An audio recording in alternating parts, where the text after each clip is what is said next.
Uyifunda kahle uzothola ukuthi when you read in the book of Acts i-local church ibikwenza konke okuqondene no-equipa abazalwane babe ready number 1 for ministry and baphinde futhi babe ready ukuveza i-character kaKristu. I-local church iphelele ukwenza lokho. During the first century, there were no Bible school, there were no theological school. I-local church ikwenza konke. Ingakho uma ulandelela kahle igama ebelinikezwa ama-new converts la kwincwadi yezenzo bebebizwa ngama-disciples. Siyabusana? Bebebizwa ngani? Ngicela ukuthi ungifundele ngoba lana ngiyadlula nje umoya engcwele ukuthi asiyithinte le ndawo. Uthi asiyithinte le ndawo. Bebebizwa ngama-disciples kufana nebandla uma umsebenzi uqala bebengabizwa ngokuthi it's a church. It's just a group of disciples. Bebe ibandla ngoba sebekhulile sebeze ba ordainelwa lokho besikhuluma ngakho emini elders and diacons, then they are called local church. But before that they were called disciples. Praise God. Ngicela just for a typical example angitsophoka ngawani kuseni.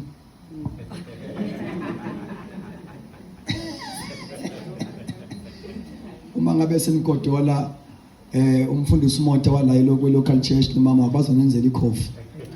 Suppose it yesiqhubeke sixoxe. Bebanjalo bathandekayo kwi-early church. Abapostoli bebeke bafundise the whole night. Babafundisa uPaul. Kukhona I'm not sure whether the house was crowded now because kwakhona indoda nje ehleze fasteleni. uPaul teach the whole night kwaze kwawe indoda yawa yathi yawela ngaphandle. Album gama lenkosi kufundiswa. Amen. That is why these early Christians, they were so strong in their faith. Babethi mabekala nje befika nje bandleni. Yabona uma uPaul eqeda ukushumayela I mean uPeter ku chapter 2 kwincwadi yezenzo. IBhayibheli lithi they were peace in their hearts. And then they said, madoda bazalwane, what shall we do then? And then he said, repent and you shall receive the forgiveness of your sins and you shall receive also the gift of the Holy Spirit. And these were 3,000 new converts. Chapter 2 verse 42, mabefika kwi local church, kuthiwa they devoted themselves to the apostles' doctrine, not sermons, but doctrine. So, it's like you can say, lama local church bengama class bekufundiswa. Amen. Ibingekho yonke lento eningi esiyenzayo thina manje trying to draw abantu, trying to recruit abantu sibe nezinto eziningi esizenzayo that are not meant to equip believers. Glory to Jesus. That are not meant to equip believers. These days we've got miracle night. You can name many things about abazenzayo as they are trying to keep the church busy. Ibandla lika Jesu alikhishwa busy. Ibandla liya equipwa. Amen. Kuqala uJesu ukuthi uma efika emhlabeni alide by example, athi teach people. Ujesu bengenaso isikhathi sokwenza ezinye izinto. That is why these 12 men ebekade eba recruitile ubanikeze nje igama isuku wathi ngama disciples. Isuka nje. Alibonga igama lenkosi. Wathi yini? Awufunda chapter 19 incwadi yezenzo. Chapter 16 verse number 1. Sizwe nje uPaul mayithola umfana uthiwa uTimothy ukuthi lithini iBhayibheli ngoTimothy.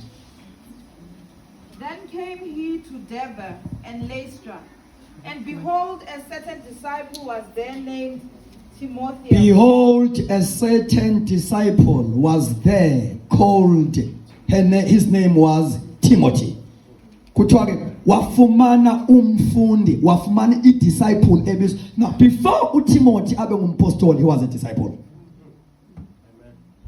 Before you can become anything in the church, the first thing you must become a disciple. Chapter number 6. Sibone result yokhetha kwe-office lamathi khona la result aphi. Lapha chapter 6 ufunda verse number 7 and 8. I'm not sure which one among these two verses.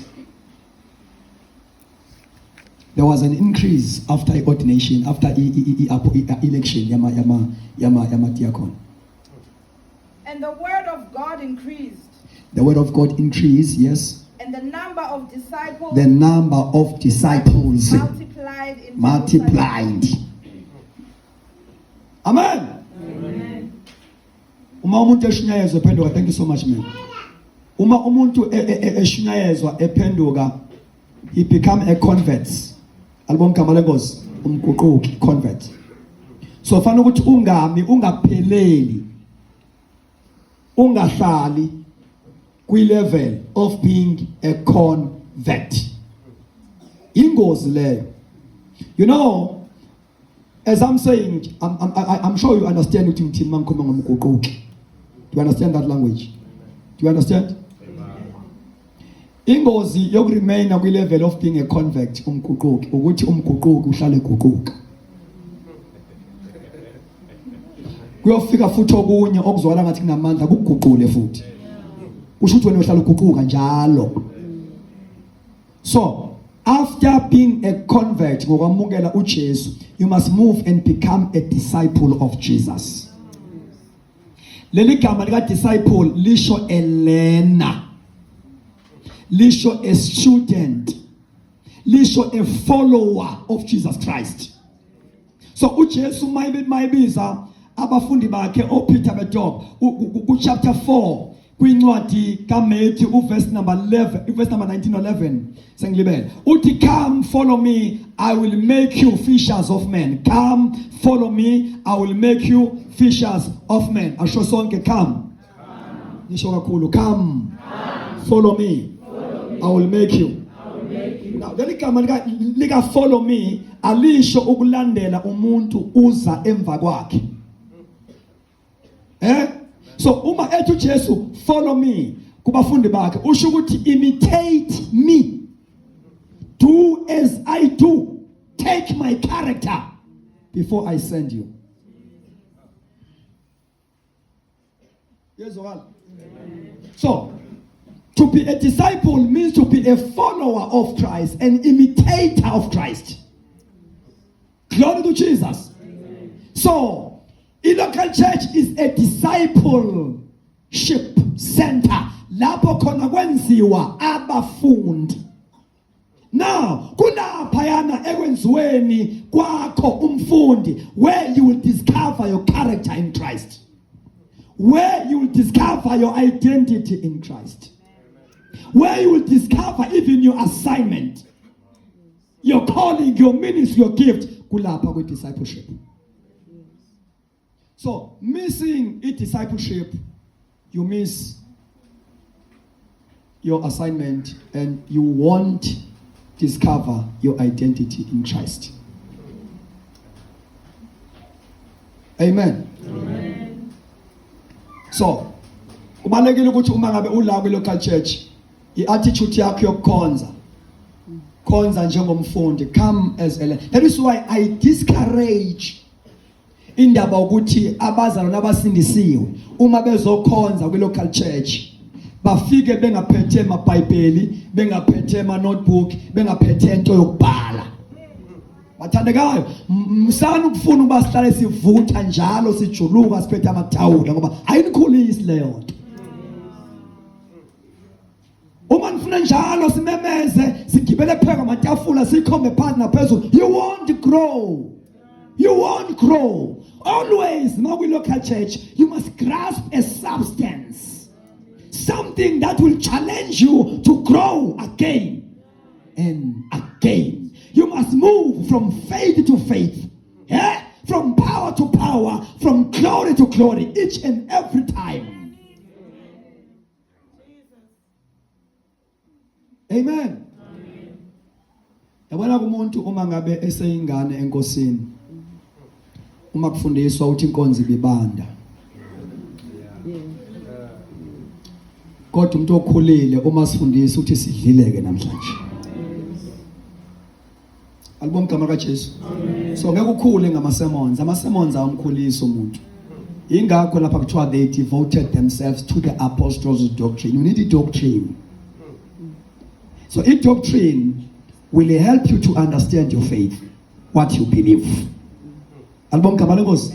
A doctrine will move you from emotions to faith. Ungabi ikholwa elikhonza uNkulunkulu ngoba kuvuma. So the more we indoctrinate you is the more sikwenza ukwazi ukhonza uNkulunkulu namhlanje asavumi kodwa ungamyeki. That is the power of teaching. Hallelujah. Amen. Number one, you understand what you believe. We unpack your faith. It's a Bible. Yena ongazange ayigodle eyakhe indodana. Kungaba kanjani ukuba angasinikeze konke ngayo na? So uma usithola uJesu uthola konke ngoKristu, konke kulapha kuKristu. So uma umukela uJesu umukela njengomuntu osuke enikezwa iparcel, ipresent. Siyamsana abathandikazi. So most of the time uma unikezwa ipresent isuke irapiwe. Nikhona abazalwane. I used to say ke injabulo yomuntu iba kabili mayithola ipresent erapiwe. Alibona igama lenkosi. Injabulo yokuqala ethi ngayithola ipresent ube excited. Yabona manje nginikeza ipresent la inkonzweni irapiwe, you'll be excited. Kodwa ikhona injabulo reserved ukuthi ngiyofika nini endlini. Ngikaka. Ngibona ukuthi yini la. So uJesu is a precious gift. Alibona igama lenkosi. Ufika kuwe a package ephelele enakho konke that pertains to life. That is why iBhayibheli lithi amandla akhe obuNkulunkulu asinikezile konke that pertains to life. Konke okumaqondana nokuphila. So umuntu uJesu uthola konke. So he comes to you as a parcel, a packed, a ready way. Amen. So safana ufike kwi-local church uhlale phansi, si unpack, si kaka. Kezwala. Kuba yonke into ongayidinga ilapha kuKristu. Amandla ongawadinga alapha kuKristu. I-wisdom ongayidinga, i-peace ongayidinga, i-joy ongayidinga ilapha kuKristu.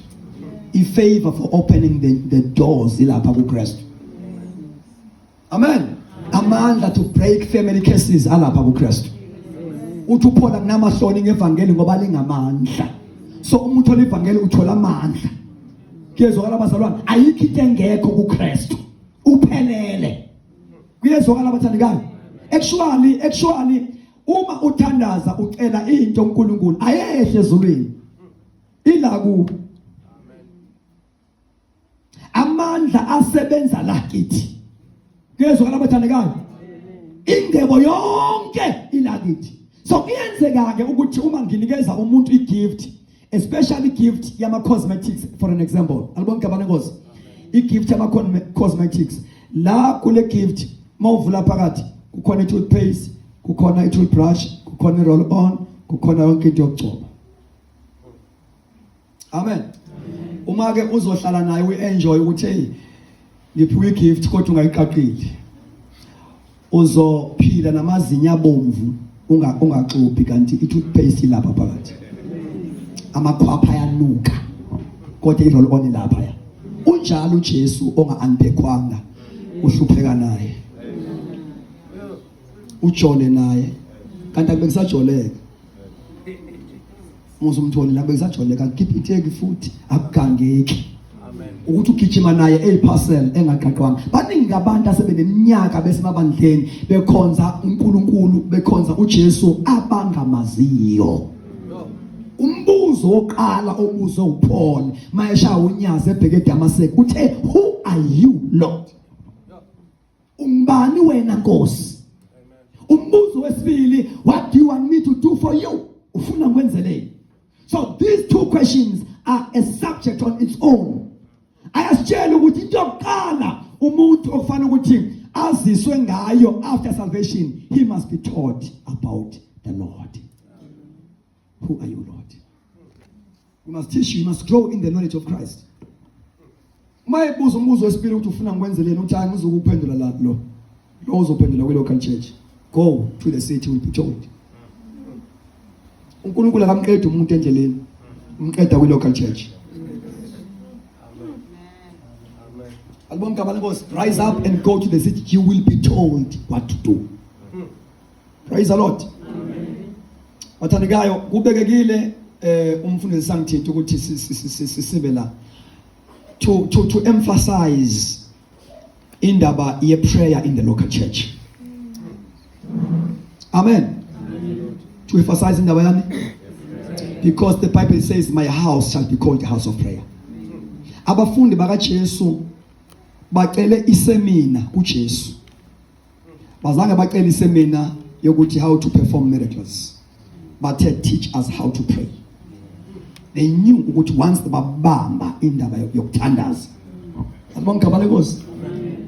Bazange basho teach us how to preach, how to walk upon the water, how to heal the sick, but teach us how to pray. Amen. Once we know how to pray, we will know how to cast out devils. Once we know how to pray, we'll know how to heal the sick. All ministries are powerless if the local church is making prayer. Amen. They are powerless. Kufanele ukuthi onke ama members e local church, one of the things ofanele ukuthi sibe injected ngayo is a spirit of prayer. And lana ekuthandazeni bathandeka wami enkosini kubalekile ukuthi simvumele uMngcwele asinikeze ama skills ngoba asibambene nenyama negazi. Umbuso esi against wona umbuso oso strategic.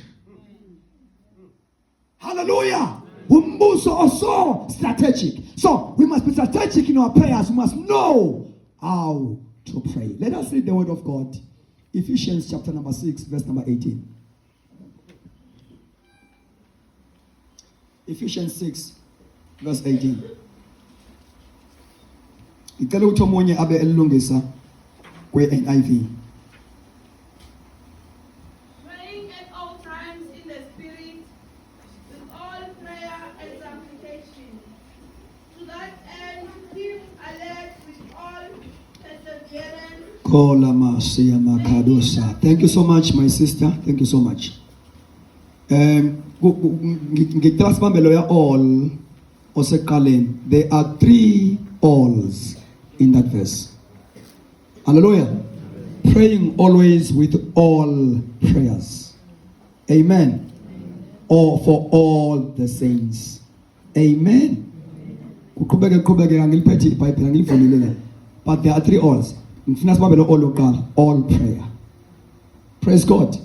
Amanyati with all kinds of prayer, which means there are different kinds of prayer. Are we repeat the footsteps? And if you read that, can you read it? Praying at all times in the Spirit, with all prayer. With all prayer, with all prayer. All kind. And pray in the Spirit on all occasions, with all kinds of prayers. With all kinds of prayers. Just observe and give me your ear. May sit down, my sister. With all kinds of prayer. Okay.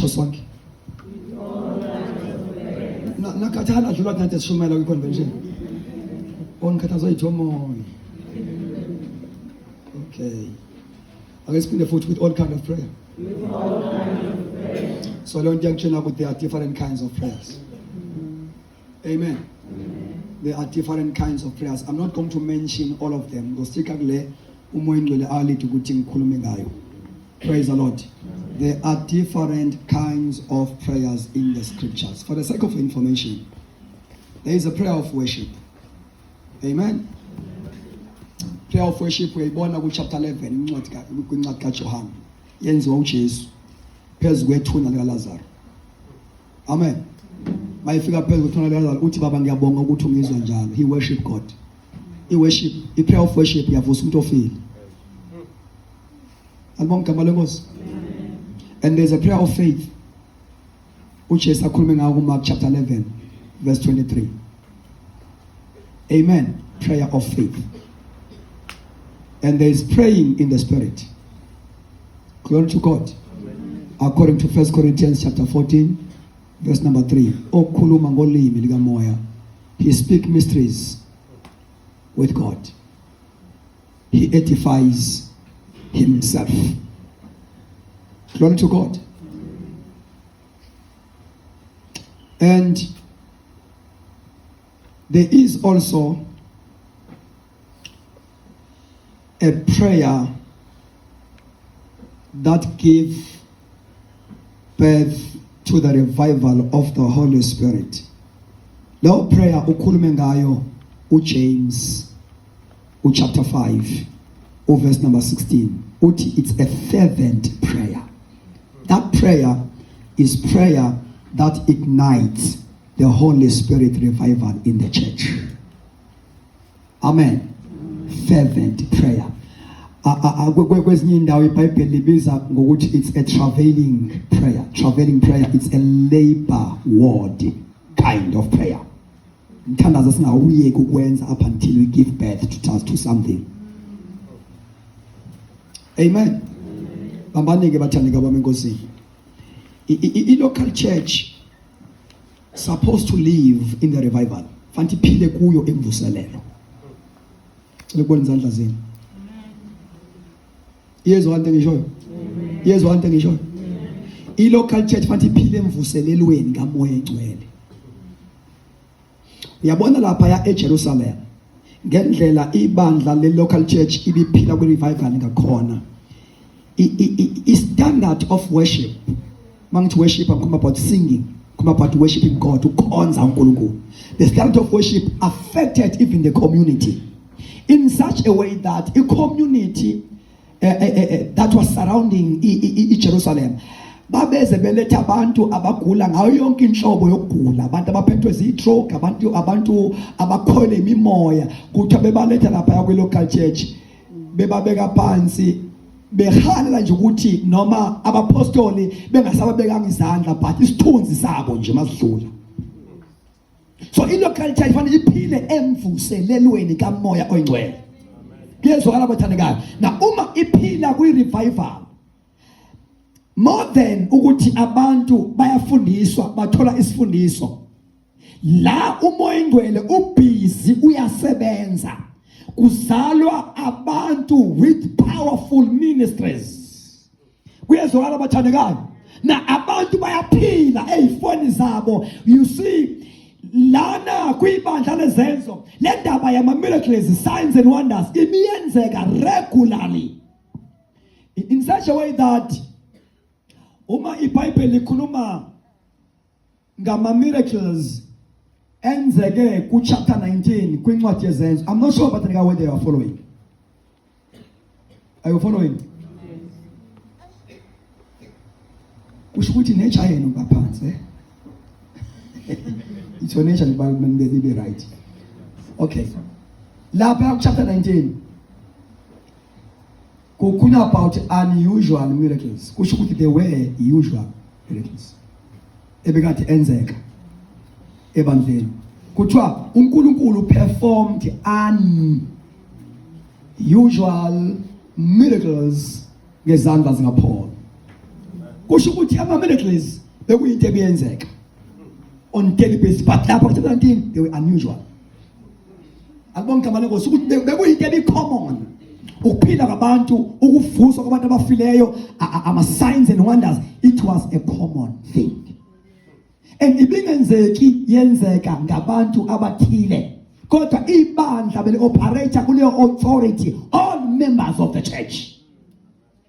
Because the Bible tells these signs shall follow those who believe. Bawubeka izandla abagulayo baphile, ordinary saints.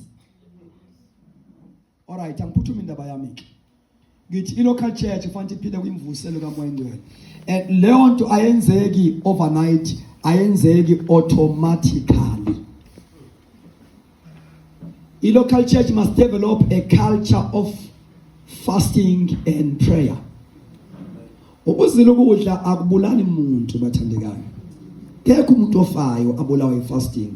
Ngaphandle mayizile ngendlela errong ekhombisa ukuthi akafundisekanga.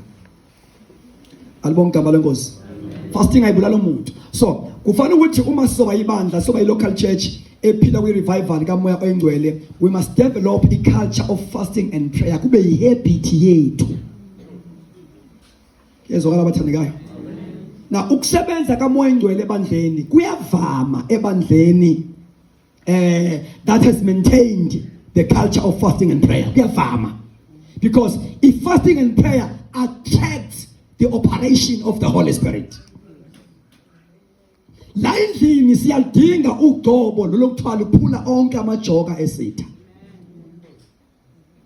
Siyamsana bathandekayo. We need that kind of anointing. The Bible says it is this very anointing that is able to break every yoke of the devil. So abantu mabangena lapha babanje namajoka amaningi, amajoka ezifo, amajoka cancer, all those yoke must be broken. They must be broken because of the anointing in the house. Ake sithi ngegama lika Jesu. Ake sithi ngegama lika Jesu. Now there is an anointing okufanele ukuthi ivame kwi-local church. The anointing that is able to break every yoke. Nabafika la bebanje ngama yoke poverty. Those yokes must be broken. Indawo yesibusiso le. Yezwa abathandekayo. Indawo yanlena. Yes. Noma ungena lapha ubade uhlushwa i-background yakho akuphumeleleka kuyeki phambili, but once weza la wazokhonza la, the yoke of family curses must be broken. Jesus. Hallelujah. Into yokuqala kumele sivume ukuba i-house of prayer. Kuthandaze kuze kuthandaza ama-teenagers. Afunda ukuthandaza ngelimi. Bathandaze ngomoya. Kuyezwakala abathandekayo. Kuyezwakala na. Kuyezwakala na. Lo moya ukuthandaza kumele uthelwe ebandleni. Ibandla libe injected nge-spirit of prayer. Then we are going to see the operation of this anointing that is able to break every yoke. Sibe nama testimonies abantu abathi bese ngihlupheka iminyaka. Ngoba nengoma ehlabelelwa la sihlabelela sisebhodweni lomthandazo. Ingoma ephefumula ipresence kaNkulunkulu. Nikhona abathandekayo? Ingoma enjani? Ingoma enjani? Ephefumula ipresence kaNkulunkulu, because when you worship God, you are trying to release God ngengoma. Ebandleni. Nikhona abathandekayo? It's not about a beautiful voice, it's all about releasing God and his power. So, the local church must be taught about the ministry of prayer and intercession, especially prayer ehambisana ne fasting and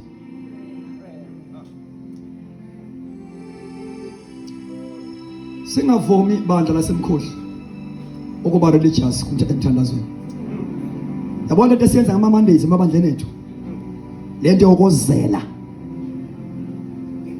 Sifike la on Monday sizokwenza nje. Sishawu 10 minutes na umningi kakhulu. Shawu 10 minutes emva lokho sithatha icilongo sibiza umshumayeli. Icilongo lakho na le dry. Kunzima nje yonke into. Afika abantu Monday bezoguqa ungabezi nokuthi bathini. Bashawusha mshwa. Bayakhuleka ngapha amadimoni baphulule imongo ngapha. You see, we need to to be violent sometimes when we pray. Yezwakala? Yingakho I'm praying ukuthi umoya oyingcwele uma ngabe ehlela abantu engathi bengaqala ngama teenagers aqale nge-youth. Ngoba these people have got a very, very, very powerful ministry. Kuyezwakala bathandekayo? Kuyezwakala na? How I wish to see ibandla lami uNkulunkulu raise intercessors beginning from young people. Glory to Jesus. Hallelujah. Izinto ezifika inkonzo ingakaqali zizothandaza ngomoya. Zehla zenyuka speaking in tongues, creating a conducive atmosphere for the operation of the Holy Spirit. Because we are creating the atmosphere that is conducive for the operation of the Holy Spirit. Uma singathandazanga asidalanga isimo. Umthandazo udala isimo esikulungele ukuthi uNkulunkulu angasebenza.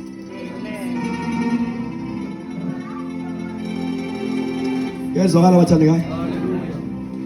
You know, i-local church ethandazayo, i-spiritual ranking sayo siba higher than the territorial spirit. Kenza kuthola ukuthi i-local church endaweni ihlulwe umoya wendawo, isuffocate, ingakwazi ukukhonza ngendlela ine-breakthrough. Amen. Now, nendaba yeyiphiwo zikamoya bazalwane, they must operate according to the standard of the Bible. Amen. Now, sangishiloke ukuthi we must develop a culture. I know ukuthi kukhona ukuthandaza okuqhubekayo okwenziwayo, kukhona ukuzila okuqhubekayo. Kodwa into ebalekile ukuthi sibuze umbuzo ukuthi, is it in a good standard? Is there any result esingawasho ukuthi kunezinto ezenzakala endlini because of prayer? Now, we must be consistent in the fasting and prayer, and it must become our culture as a local church members. Kumele sigadane la. Nikhona bazala? Senze njani? Sigadane. Sigadane. Bangasetshenziswa abantu abangatholakala emthandazweni. Singabanikeza ichance yokusikhonza.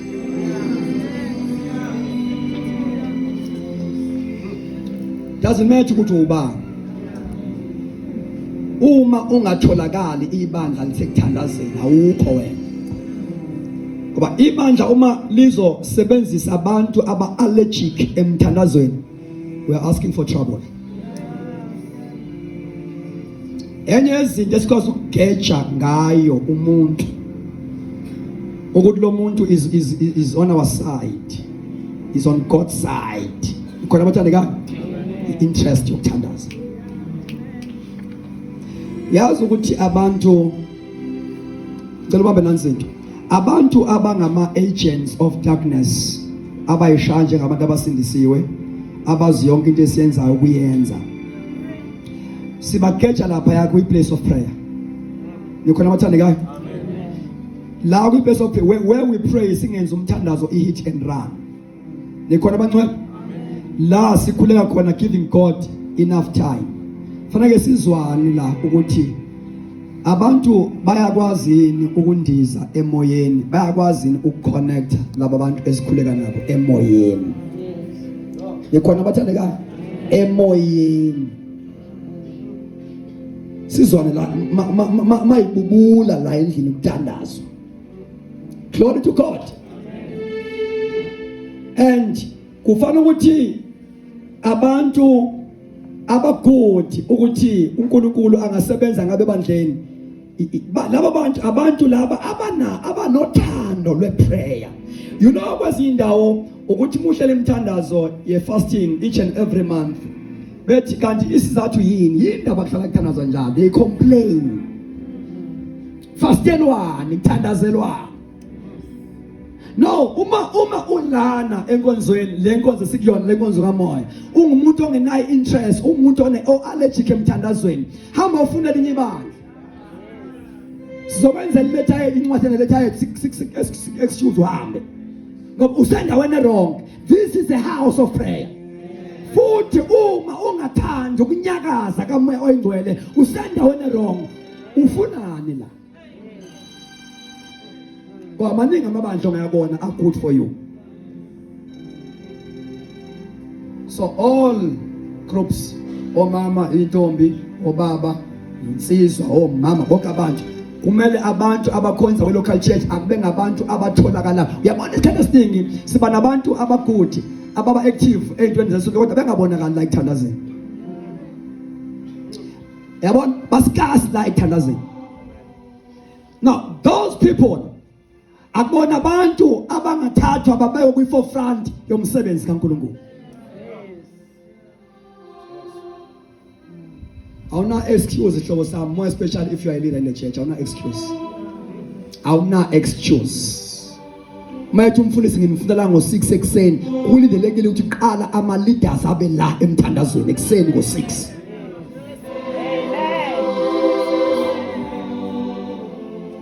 Lindelekile.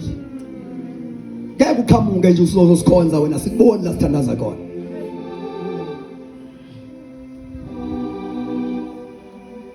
Right. Traveling prayer.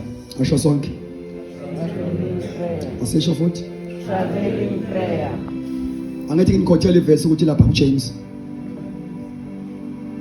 uJames chapter 5 verse number 16. Praise the Lord. Ukhona sevulile. James omunye avula Isaiah 66 verse number 7.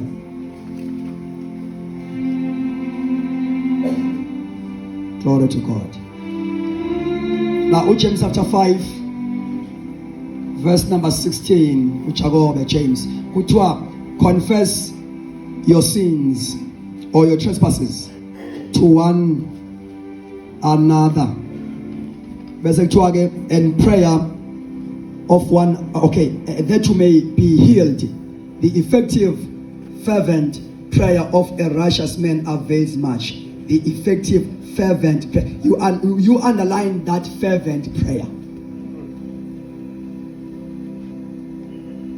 Muchanda, you can say a traveling prayer.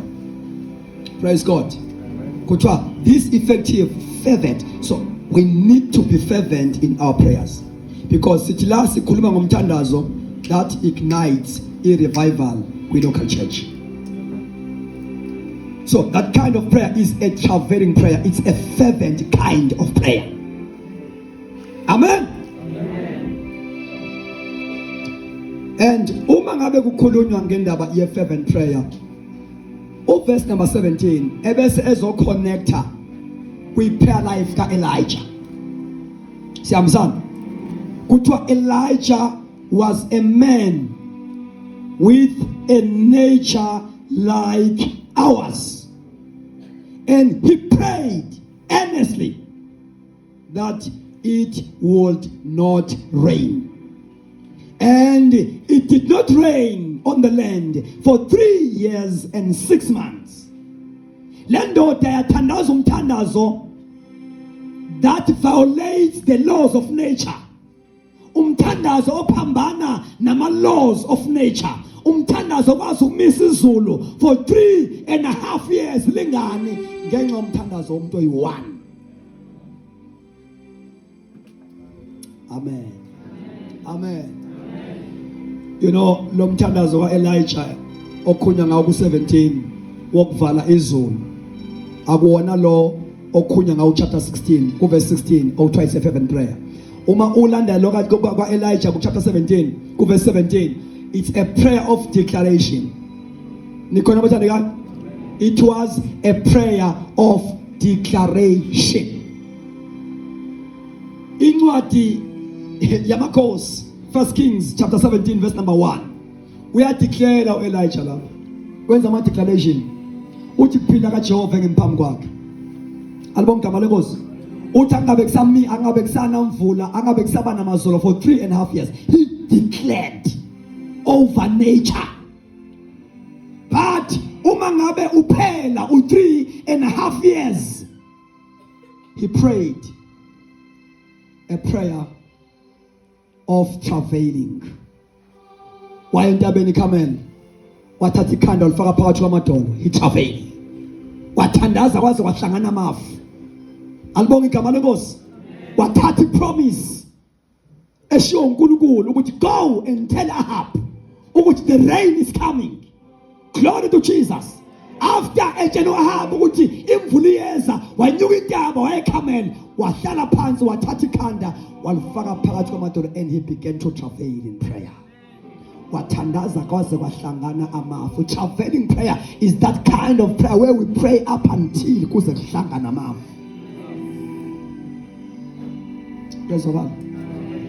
We don't stop praying up until ahlangana.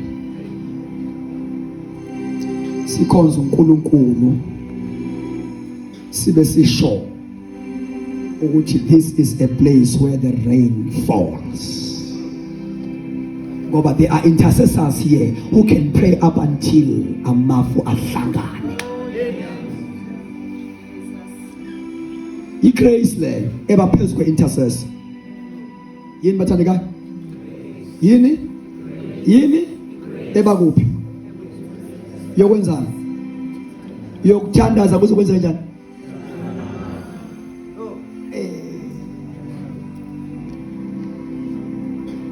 Kuyenzeka ngifike la enkonzweni. Nala ngikhonza khona uthola ukuthi I've got no message special from God. Kodwa ibandla manama intercessors abazokuthandaza kuhlangana namafu. Ngithi mangifika nje i-atmosphere isho. Kuyezwakala abathandekayo?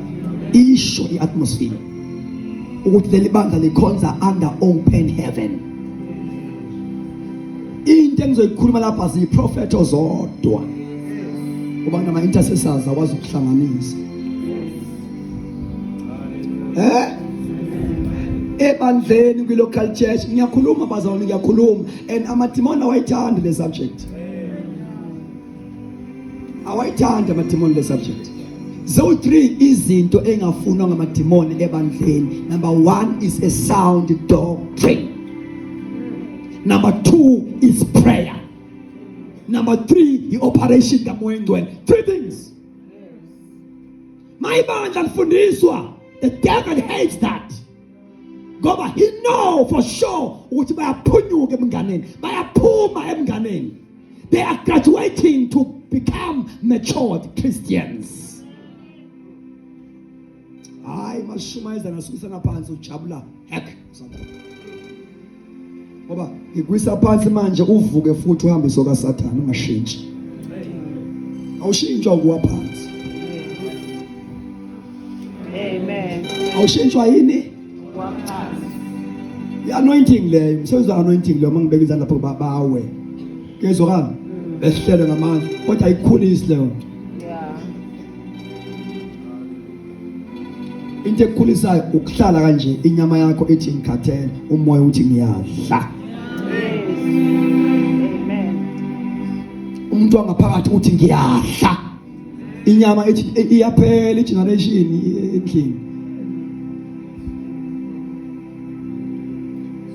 Alibonga igama lenkosi. Alibonga igama lenkosi. So in the local church, we don't impress you, we impact you.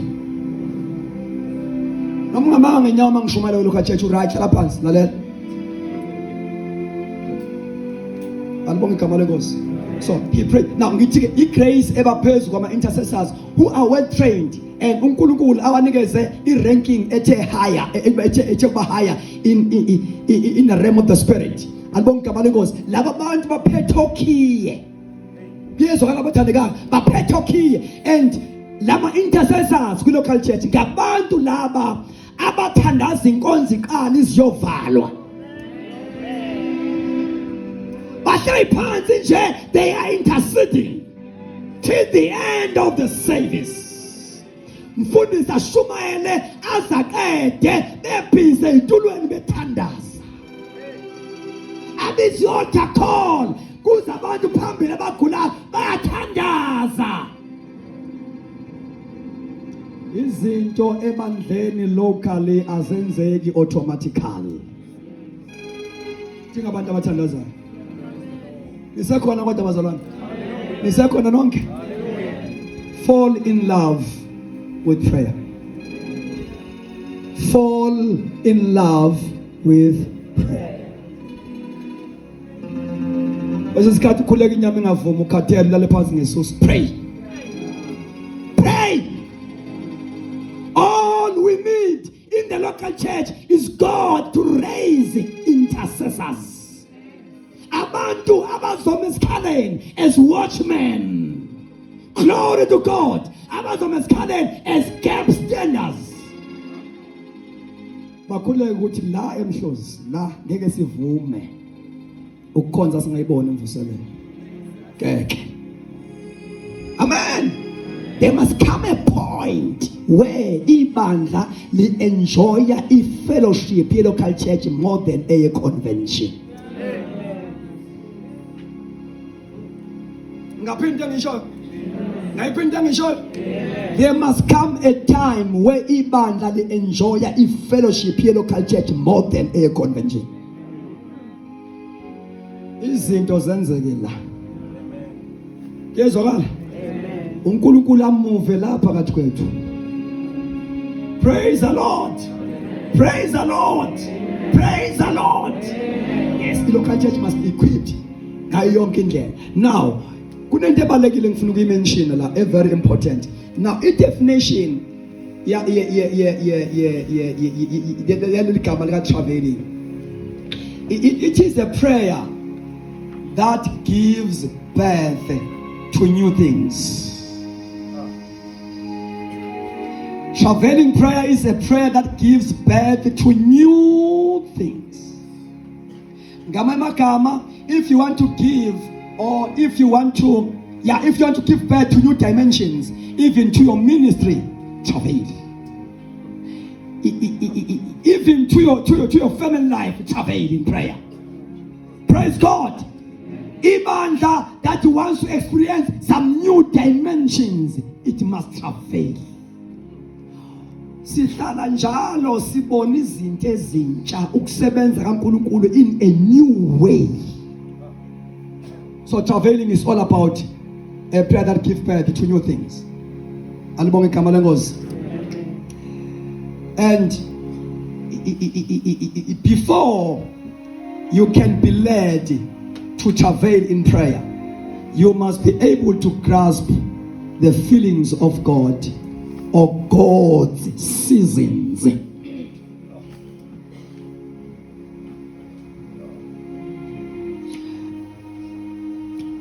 When we are going to travel in prayer, sisuke sipushwa ama-season kaNkulunkulu.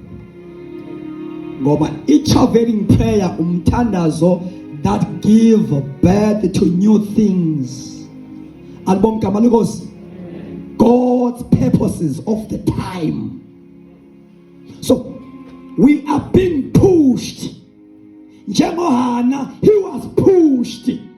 Ngoba uNkulunkulu was looking for a prophet for Israel. He was being pushed. That is why umthandazo kaHana was not an ordinary prayer. He travailed. uHana kazange amthole eBedroom, uSamuel kazange amthole eBedroom, wamthola kwi-prayer room.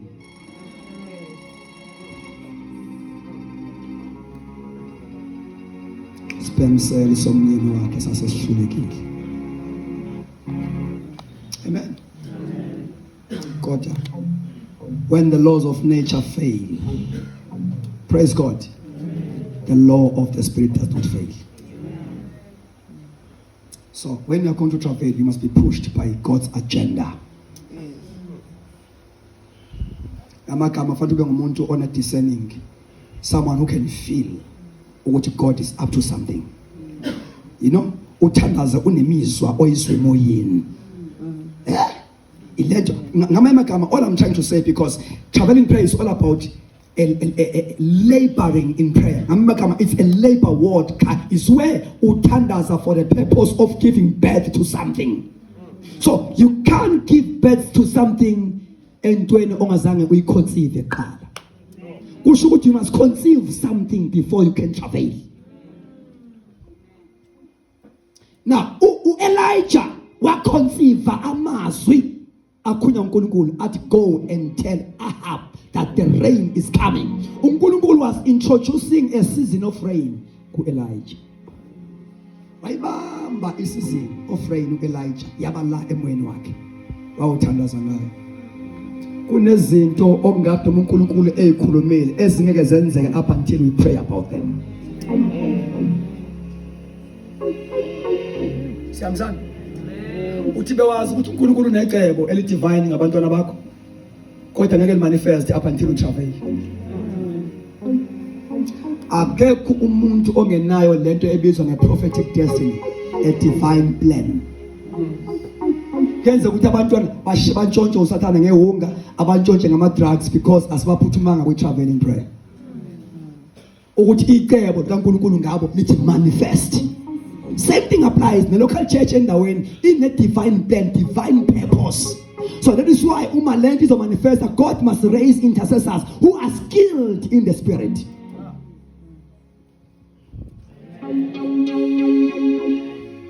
Send born again. Are we still together?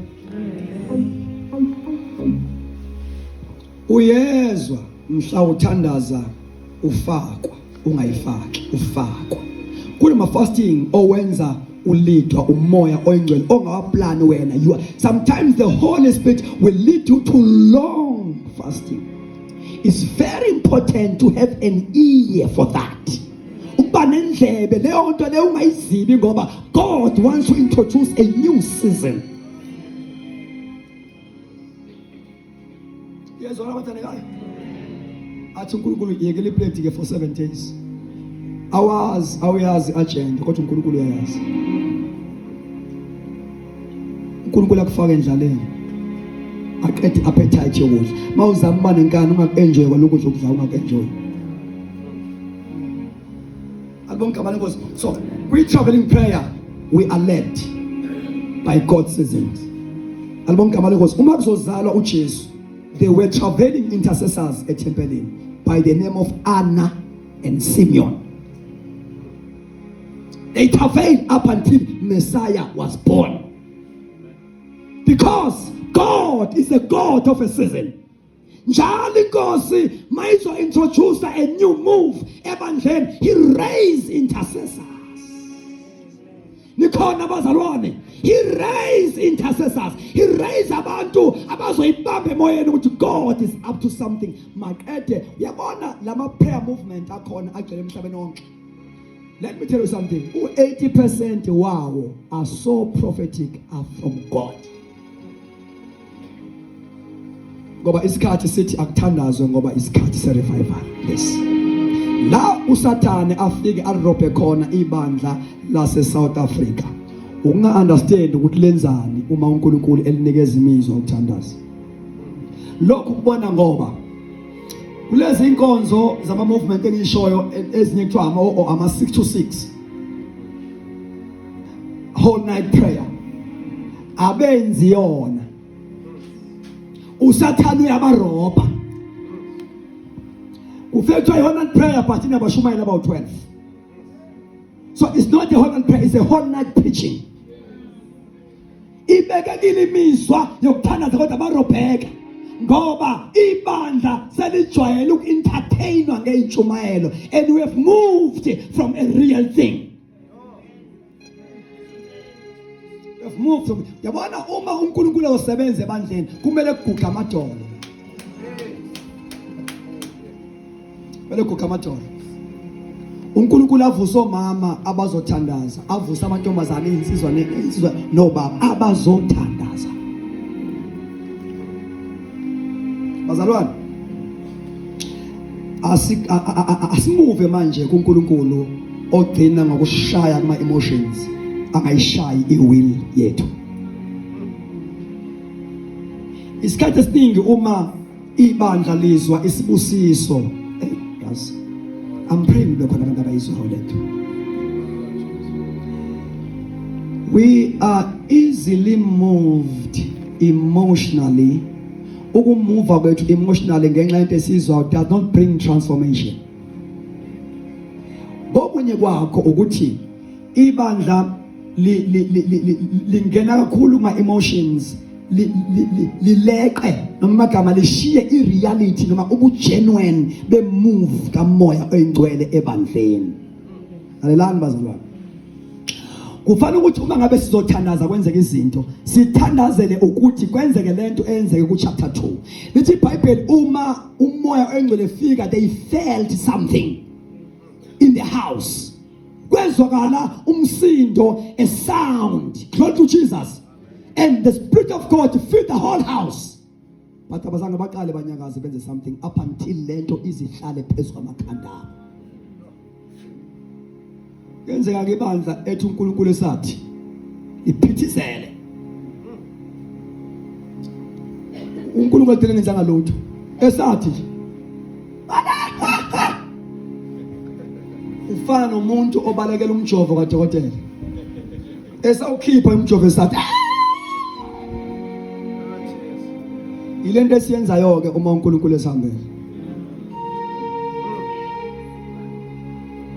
Asifundisiwe ukuyilinda izihlahla.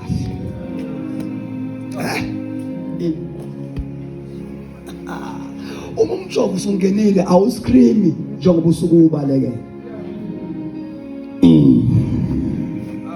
We need a reality genuine in the house of God.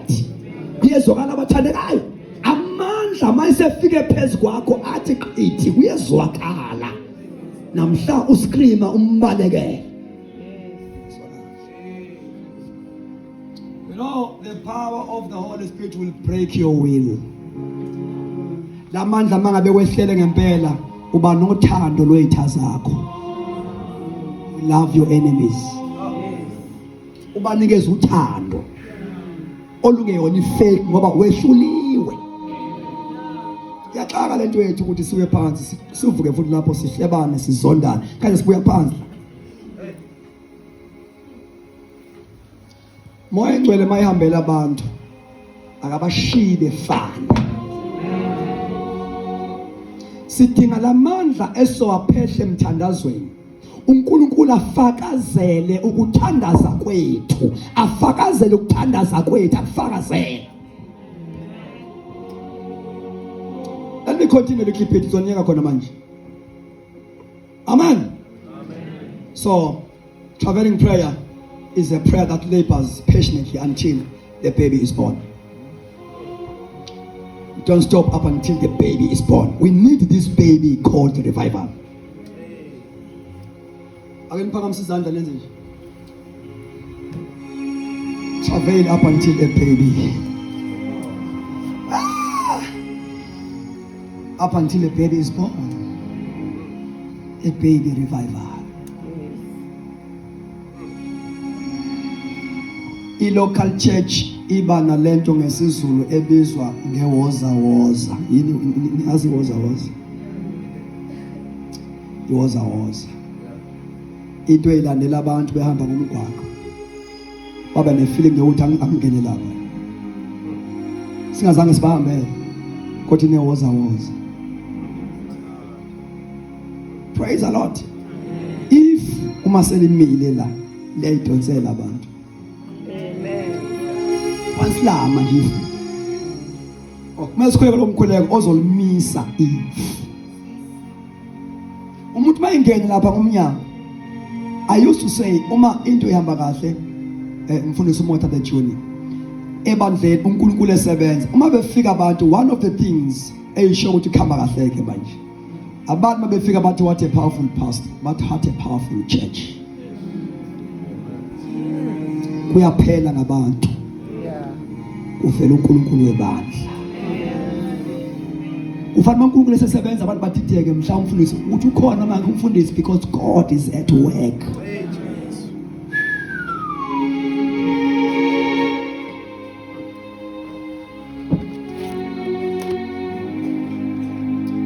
Molo sisi uNkulunkulu emnikeza igift of healing, igift of money. Good money. Obuyahlala igift of healing akumuntu wesifazana. Umfundisi akekho ushumayeli enta. Uyezwa abathandekayo? eligijele uThixo engabe ministry of teaching whatever ministry ngoba la endlini kusebenza ama gift nikhona abazalwane maliqedi ede libiza abagulayo libize nangu sisi beka izandla akekho umfundisi kodwa umuntu ofikayo ubona inkonzo iphelele lo ubeka abantu izandla baphile instantly ngoba une special grace not a common grace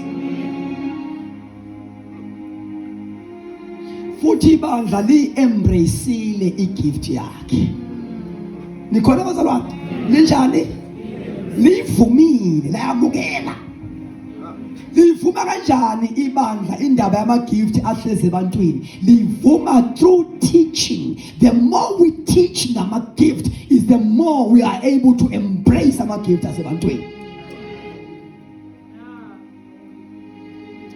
Ubeka abantu izandla uklewula amadimoni amadoda asize lo abe ngama-asha abeka izandla lo i-leadership yebandla imlekelele beka izandla kuwabantu la lo beka izandla ngoba ebandleni kusebenza kanjalo akusebenza amabhlukwe kusebenza amagift.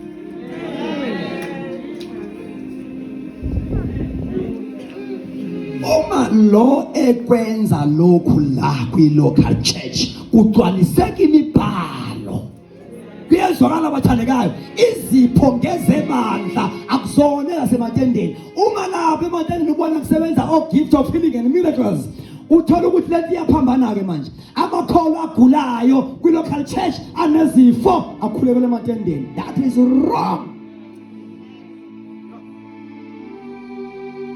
That is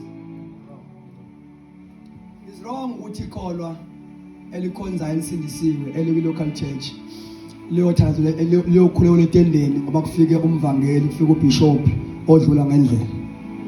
I-local church fanele iphelele ngoba lama gift asebenza etendeni i-factory i-local church ewaproducer. So now it's a vice versa now. Sibona uNkulunkulu emumva ama-crusade but usilent ngalocal. But those gifts that are operating in a crusade, they are born from the local churches. Yes, what about again? We ask what any years lokho yini ukhipha wonke umuntu sisale siphuwa alaphansi. Yazi lento ye-prayers khuluma ngawo la iyona ezokwenza ukuba izinto zisebenze in a balanced way njengoba ngenza illustration. Ibandla elithandazayo liyayi-enjoya imove kaNkulunkulu noma uthi uNkulunkulu usebenza ngobani liyayi-enjoya imove kaMoya Oyingcwele. Futhi isibusiso nobumnandi ekukhonzeni bukuyi-operation yama-gift kamoya. Ayinto mnandi bathandeka masifike ebandleni sibone uNkulunkulu enyakaza. Hallelujah.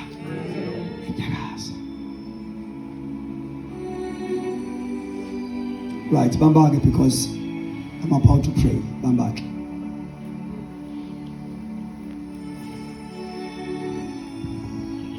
I'm going to mention some few things here. I'll give you some point.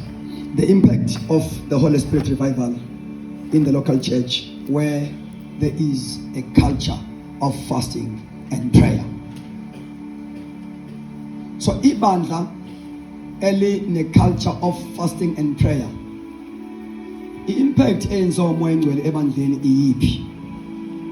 Number 1. Kule local church umoya oyingcwele normally appoints and anoints people for different ministries. Almana ibamba lento ngisho. I-impact esibona one of the things uNkulunkulu azenza ebandleni that has developed a culture of fasting and prayer. The Holy Spirit appoints and anoints people for ministry in the house of God. Lokhu yakuthola kwencwadi yezenzo 13 verse 1 to 3. while they were ministering to God in fasting, the Holy Spirit said, separate for me. Amen. uNkulunkulu ekhuluma ebandleni eline culture of fasting and prayer, and the Holy Spirit appoints people for ministry. Amen. Amen. Amen. So lelibandla kusho ukuthi ke liyazala bathi abantu bezelwe we salvation basindiswa baphinde futhi lizale ama ministries because isibeletho somthandazo asishrinkile. Because if the womb of prayer is shrinkile ayikwazi ukuzala futhi ayikwazi ukuconceive. So sizala ke powerful ministers. Kufana ukuthi i-local church uma ngabe iya develop culture of prayer, uma uNkulunkulu release abantu ethi send out abantu for ministry, kube ngabantu labo esingaba doubt, esingabe njani bathandekazi, hayi esingaba doubt man, esingaba doubt because bavela isibeletho nesiright. Amen. Isibeletho somthandazo. uNkulunkulu ekhipha abantu lapha phakathi kwenu after some years, kube ngabantu aba well equipped kwi-ministry of prayer, umoya engcwele esebenza ebhizi ebandleni. Inkinga ukuthi abantu baphumela umsebenzi wenkosi bevela kuma local church where the Holy Spirit is not busy there. Amen. Amen. Umoya engcwele is the one that calls people, that commissions people and qualifies men and women for various works. Number 2, impact experience on Moengwen. He brings life. I can see life. Yes, he brings life in the local church. Ibandla elithandazayo umoya oyingcwele ulenza liphile. Hey, amas noma kwenzeke yini ukuthi uma ufika kwesinye indawo emabandleni uzwe ukuthi leli bandla leli line spiritual quachiok, kuzake yonke into eyenziwa khona, kuzake even our father bethandazo our father, kuzake yonke into.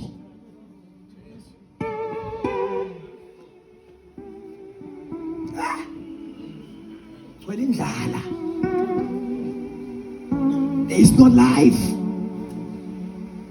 Namacula culwayo awana inspiration. It's lifeless. Nikhona bathandekayo. Wabana bathi siyezwa Nkosi ukuthi you are saying something. Bakhona basho njalo bathi God you are saying something. Bazalwane, the Holy Spirit brings life. Ebandleni that has developed a culture of fasting and prayer. Gama namacule esiwaculayo ane inspiration. Ama teachings akhona anemphefumlelo. Kumnandi, there is edification. Engathi singahlala noma inkonzo ivalwe ngomthandazo kuba mnandi nje. Number 3, the Holy Spirit brings growth, ukukhula in the local church. Umsebenzi kaNkulunkulu awukhuli where there is no operation of the Holy Spirit as a result of fasting and prayer. So he brings growth both numerically and spiritual. Ibandla liyakhula because kuyathandazwa la, and umoya ongcwele ubhizi kule local church. Ake sithi ubhizi asho kakhulu ubhizi. Ayinajwayeleki ibandla lithandazayo yazi. Ngeke uthathe lama chance. Nikhona abathandekayo ibandla lithandazayo linesidima sikamoya. In such a way that akulula okuma phambi kwalo.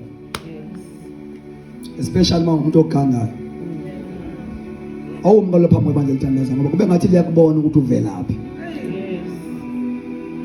Amehlo alo ashawuza umlilo.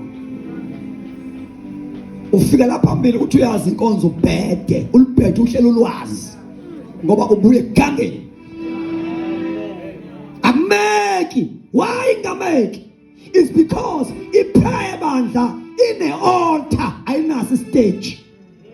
A stage kuyaperformwa kodwa altar kuyaministerishwa. So once you stand here, you are standing on an altar. Amen. Ayijwayeleki le ndawo. Yebo. You can't take chances. So linjalo ibandla lithandaza libane isidima sikamoya. Alibonke igama lenkosi. Sithi ke okwesithathu lokho umoya engcwele will bring growth in the local church. Number 4, the Holy Spirit cleanses the church. Leli bandla yibandla eline fear of the Lord. Ake sithi fear of the Lord. Ake sisho ngesizulu kumesaba uNkulunkulu. Shona kakhulu kumesaba uNkulunkulu. Awufundela incwadi yezenzo 5:11. Ngizoniyeka khona manje bathandekayo. Izenzo 5:11.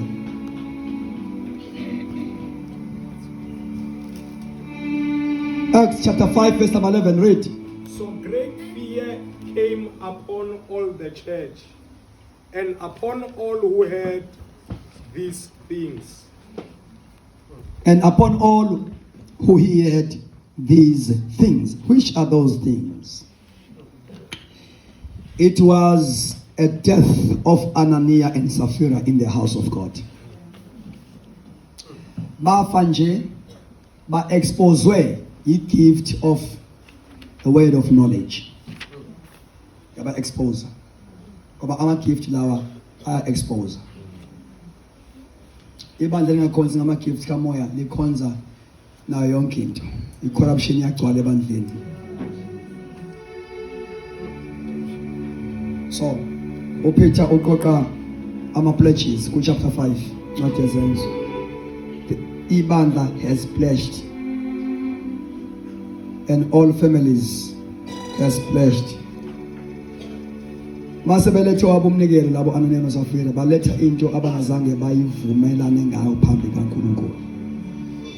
So they died. And Peter knew in a divine way. Praise God. Wazi. So uma ngabe ethi uPeter anqambanga amanga emntwini kodwa to God the Holy Spirit. So he was operating not in a gift of prophecy but in a word of knowledge. uNkulunkulu wamenza wazi ukuthi le family le has robbed God. So kwafa abantu kukhonzwa wathi mangabe yafika unkosikazi ubani unkosikazi phakathi kaNanene noSapphira ubani indoda ubani unkosikazi ibafundisi ubani indoda phakathi kaNanene noSapphira Ananias. sinye sibusi Bible study ubani indoda Ananias. Okay, ayingivumela lokho kusho yonke. Usho ukuthi indoda yafika kuqala enkonzweni. Umfazi wafika late. Ibiblical late ufika amakhosikazi late enkonzweni.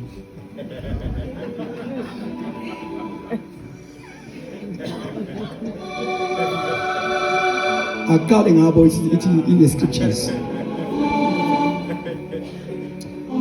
Uyabona vele isikhathi sikusona ungakujwayela ukufika late ufika indoda ishonile ngoba isizini revival. Uyambona uSapphira efika late nesigqoko umelana namayeli. Ucheck indoda uhlezi ngapha indoda iyangcwatshwa ngalo. Lokho eqalaza uhlezi ngapha ubhebi. Ubhebi uyangcwatshwa baniqamba amanga. Uthema ngabe ngena uSapphira wathi uPeter come here. Ilokhu na enivumela ngakho phambi kaNkulunkulu. Umuzi wonke amanga uthi inyawo eyithatha indoda yakho zawe incwaba ziyeza izothatha wena manje. Ashaya phansi. You know God can kill. Uma imove kaNkulunkulu God can kill. And lezo nsuku ziyabuya ngoba iningi corruption esingenkulu these days. We need that act to come back. Aw ibandla linje abantu abanesibindi. Nikhona abathandekayo even sokudla imali yesonto. Thatha isibindi esinjalo. Banikela abazana lapho uyathatha uyadla. Uthi ubhenkile ungabhenkanga. Ntshontsha uqede, the season is coming. Ngoba uma umoya engcwele angasebenzi, ibandla lingenela icorruption enzima kuganga abantu bese ikhundleni zezonto. We need gift of the Spirit. Angibale ngelast point. Number 5. The Holy Spirit performs miracles. I-impact le bathandekayo. I-impact kamoya oyingcwele ebandleni that has developed a culture of fasting and prayer. The Holy Spirit performs miracles. He touches the lives of people. Yabona ke le ayidinga esikole, ayidinga ukuthi uyifundele, ifuna uyenze. Bazalwane, siyobuya ngelanga uNkulunkulu esinikeza ithuba. Sizoginqana phansi. Angibonga igama lenkosi. Ya sibuya ngokwanti sokuya sonkinqa phansi. Kwa njengamanje sifuna ukuninkinqa la engqondweni. So iprayer iyenziwa. Ake simini ngezinyawo, just close the Bible.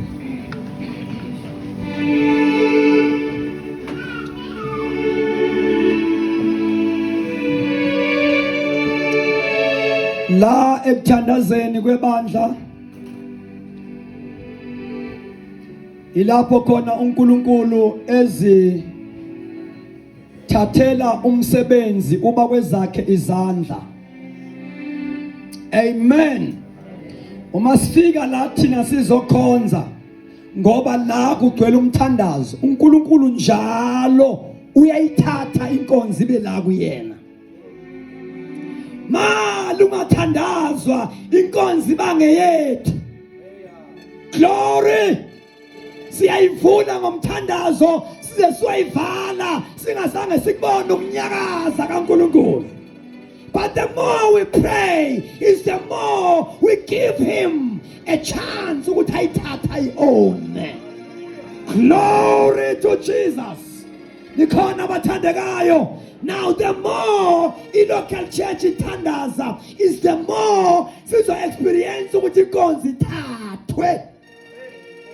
Every day, every Sunday sigcina ngokuyivula ithathe yena. Close your eyes and lift up your hands. Kola maya kosani mala kosedi mala kosana. I release a special grace in the house. The grace of prayer. Get Kamanega church.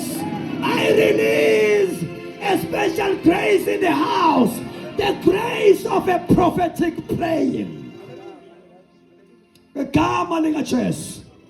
This shall be called a house of miracles, where the fire of the Holy Spirit is in full operation. Glory to God. This is a center of deliverance. I declare and I decree, this is a center of healing. People are going to be healed. Miracles are going to take place. The devil is a liar. The devil is a liar. The devil is a liar.